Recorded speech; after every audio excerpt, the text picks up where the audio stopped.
আমরা বারবার বলছিলাম বীর রাজশাহীবাসীকে এই তকমা আমরাই দিয়েছিলাম, আমরা বীরের জাতি।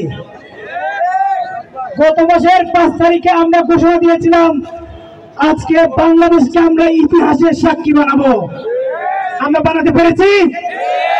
রাজশাহীর মানুষ বাংলাদেশের ইতিহাসের সাক্ষী হয়েছে, সারা দেশের মানুষ ইতিহাসের সাক্ষী হয়েছে। কিন্তু সবাইকে একটা কথা খুব স্পষ্টভাবে মনে রাখতে হবে, স্বাধীনতা থেকে খুব বেশি খুশি হয়ে যাওয়ার কোনো কারণ নাই। আড়ালে এখনো ফেসিবাদ হাসতেছে।